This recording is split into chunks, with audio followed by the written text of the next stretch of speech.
ಕಡೆ ಹೆಚ್ಚಿದೆ 7,000 ಒಳ್ಳೆ ತೊಗರಿ ಇದ್ದು 7,500 ಇಲ್ಲಿ ಸಾಧಾರಣ ತೊಗರಿ ಇತ್ತಂದ್ರೆ ಅವರು ಸೋಯಾ ಎಷ್ಟು ನಮ್ಮಲ್ಲಿ ಸೋಯಾಕ್ಕೆ 4,890 ಇದರಲ್ಲಿ ಮಾತ್ರ ಸರ್ 4,000 ರೂಪಾಯಿ ಒಳಗಡೆ ಬರ್ತದೆ ಸರ್ ಹಳ್ಳ ಮಾತ್ರ ಅದ 3,500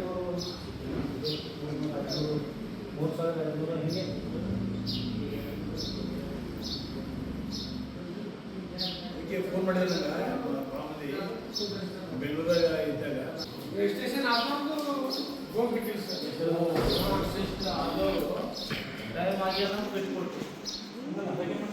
ರಿಜಿಸ್ಟ್ರೇಷನ್ ಆದವರು ಮತ್ತೆ ಬಂದು ಯಾಕಂದ್ರೆ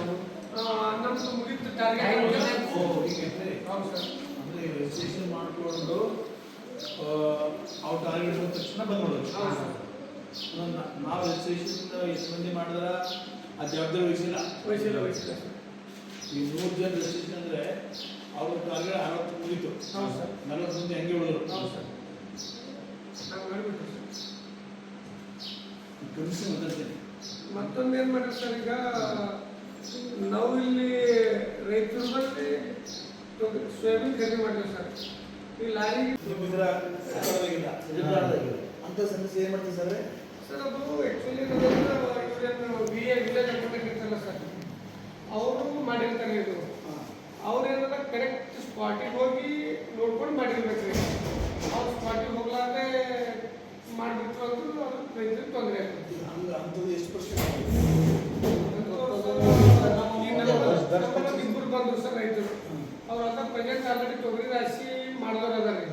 ಮಾಡಿದ್ಮೇಲೆ ಅವ್ರು ಇಲ್ಲಿ ರಿಜಿಸ್ಟ್ರೇಷನ್ ಮಾಡೋದು ಬಂದರು ಬಂದ ತಕ್ಷಣ ಅವ್ರದ್ದು ಪಾಡಿ ಮೇಲೆ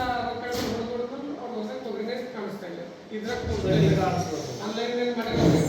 ನಿಮ್ದು ಹೊಸ ತೊಗರಿ ಇಲ್ಲ ಅಂತೇಳಿ ಅವ್ರು ಕಳಿಸ್ಕೊಡ್ತೀವಿ ಜಸ್ಟ್ ಈಗ ಬಂದು ಹಿಂಗೆ ನಿಮ್ಮಲ್ಲಿ ಸ್ವಾಮಿ ನಂಬರ್ ತೊಗರಿ ವ್ಯಾಪಾರಸ್ಥರು ತೊಗರಿ ವ್ಯಾಪಾರಸ್ಥರು ಇರ್ತಾರಲ್ಲ ಹಾಂ ಸರ್ ಅವರು ಏನಾದ್ರು ಅವ್ರಿಗೆ ಕಳಿಸ್ಬಿಟ್ಟು ಎಂಟ್ರಿ ಮಾಡಿದ್ರೆ ಮಾಡ್ತಾರೆ ಹಂಗೇನಿಲ್ಲ ಸರ್ ಆ ಥರ ಏನು ಮಾಡಿದ್ದಿಲ್ಲ ಇವರು ಸರ್ವರ್ ಇವ್ರೇನು ಆನ್ಲೈನ್ ಮಾಡ್ತಾರಲ್ಲ ಸರ್ ವಿಲೇಜ್ ಅಕೌಂಟೆಂಟು ಅಥವಾ ಇವರು ಗ್ರಾಮಸಭ್ಯರು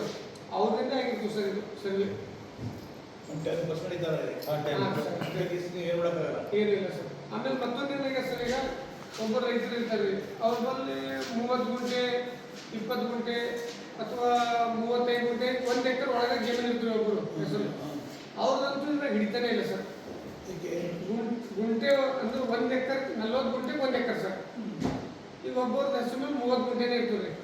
ಒಬ್ಬರ ಹೆಸರು ಮೇಲೆ ಅರ್ಧ ಗುಂಟೆನೂ ಹೊಲ 20 ಗುಂಟೆನೂ ಹೊಲ ಇರ್ತೀವಿ ಗುಂಡಿಲ್ಲ